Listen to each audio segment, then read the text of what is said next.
सप्तऋषियों ने कुशाओं की खड़ाऊं दी और ब्रह्मा जी ने कमंडल दे दिया।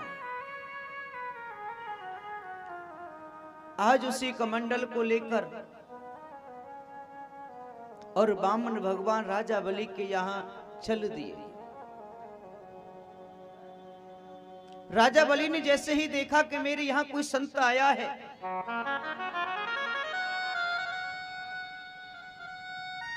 तो देखते ही उनको प्रणाम किया। स्वागतम ते नमस्तुभ्यं ब्रह्मन् किं करवामते।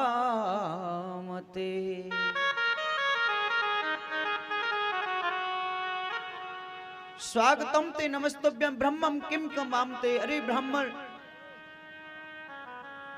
आप आए हो, आपका स्वागत है, आपके लिए नमस्कार है। लेकिन आपके आने का क्या कारण है? मुझे तो ऐसा जान पड़ता है कि आप कहीं साक्षात इस रूप में आर्यवप धर्म ही आ गए हो। तो वामन भगवान कहने लगे, रे बलि, हम कोई आर्य बापू नहीं है, हम वामन ही वामन।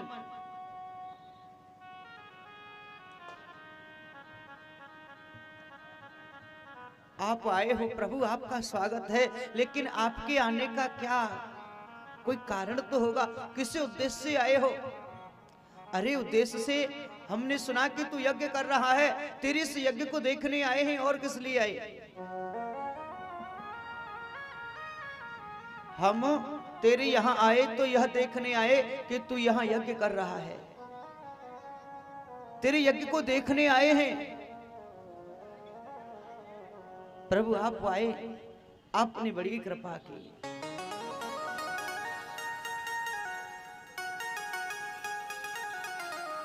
वामन भगवान ने बलि से कहा, अब हम चलते हैं, अब हमारे जाने का समय हो गया है। प्रभु आप जा रहे हैं? हाँ, तो लेकिन जाने से पहले मुझसे कुछ दक्षिणा तो ले जाओ। दक्षिणा? मैंने तेरे यहां कौन सा ऐसा कर्म किया जिसकी दक्षिणा देगा? मैंने तो कुछ किया ही नहीं जो दक्षिणा दे।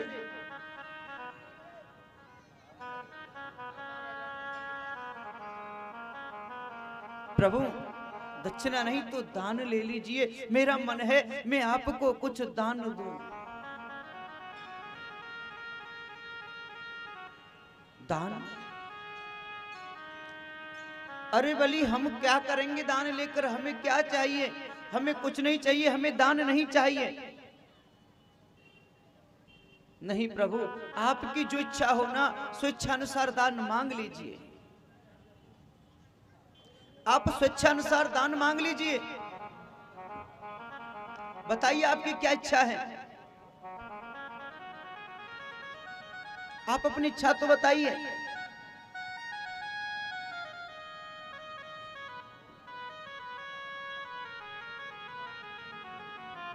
आप जो कुछ मांगोगे वही पाओगे, मैं वही दूंगा। आप एक बार मांगिए तो सही। नहीं, मुझे कुछ नहीं चाहिए प्रभु, आपकी जो भी इच्छा है वही दूंगा, आप मांग लो। बलि बार बार देने को कहते हैं, लेकिन वामन भगवान मना कर देते हैं, हमें कुछ नहीं चाहिए। प्रभु मेरे यहाँ कोई भी आया है ना, मैंने हर संत ब्राह्मण को कुछ ना कुछ दान जरूर दिया है, और आप मेरे यहाँ आए तो मेरा मन है मैं आपको भी दान देना चाहता हूं, आप दान मांग लीजिए। मांग लीजिए प्रभु।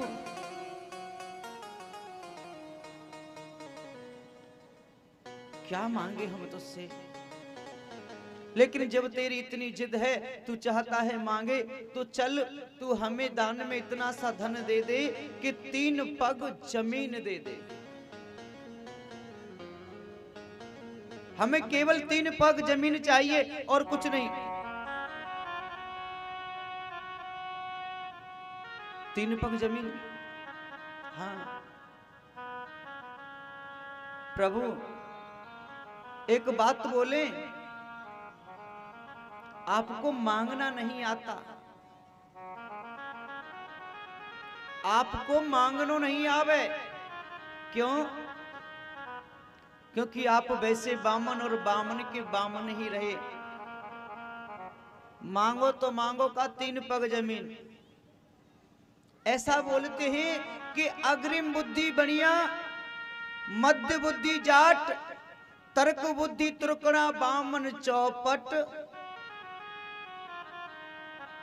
आप तो चौपट पाट हो, आप चौपट पाट हो।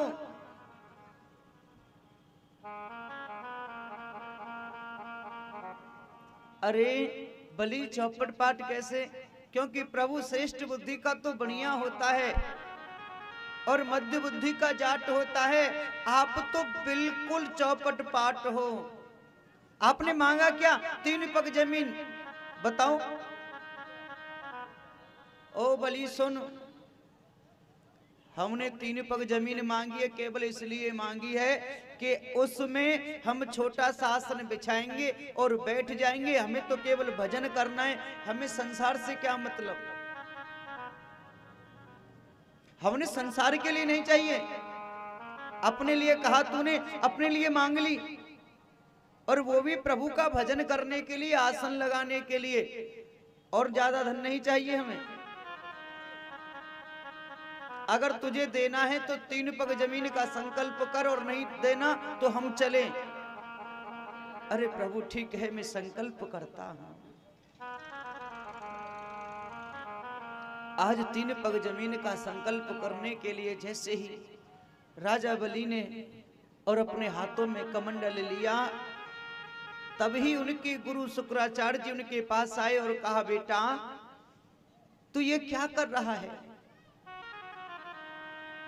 प्रभु मैं ना, बामन भगवान मेरे यहाँ आए हैं, मैं इन बामन को 3 पग जमीन का दान देना चाहता हूं। इन्होंने 3 पग जमीन दान मांगी है, मैं वह संकल्प कर रहा हूं।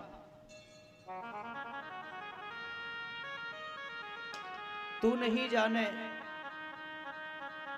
ये कोई बामन नहीं है, ये वही श्री हरि है।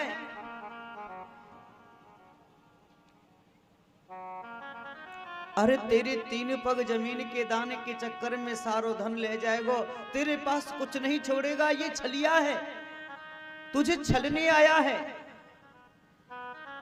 प्रभु चाहे कोई भी हो, लेकिन मैंने तो कह दिया, मुझे तो दान करना है।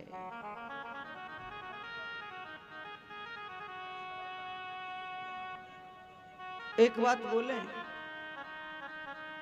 संसार में कोई भी कार्य करना हो तो किसी से पूछते नहीं हैं। चाहे कोई भी कार्य करना हो किसी को पूछेंगे नहीं, लेकिन जब बात आ जाए ना दान धर्म की, किसी के दरवाजे पर भिखारी आ जाए और वह भिक्षा मांगने आए और भिक्षा में कुछ मांग रहा हो, चाहे वो आटा ही क्यों ना मांग रहा हो, या अन्न का दान मांग रहा हो, गेहूं मांग रहा हो, तो कह देते हैं अरे यहाँ पे घर वाले नहीं हैं, हमारे ताऊ जी नहीं है, कि हमारे पिताजी नहीं हैं। दान देने के समय चारों तरफ के बहाने लगाते हैं। ये दान के समय होता है। और नहीं तो अगर शराब पीने की मन में हो तो फिर किसी को पूछते हैं, वहां तो कितने भी खर्च हो जाओ। गलत कार्यों में किसी को नहीं पूछेंगे कितना भी खर्चा हो जाइए, लेकिन जब बात दान धर्म की आएगी तो घर वालों को इधर नहीं है, वो नहीं है, चारों तरफ से बहाना लगा करके टाल देते हैं।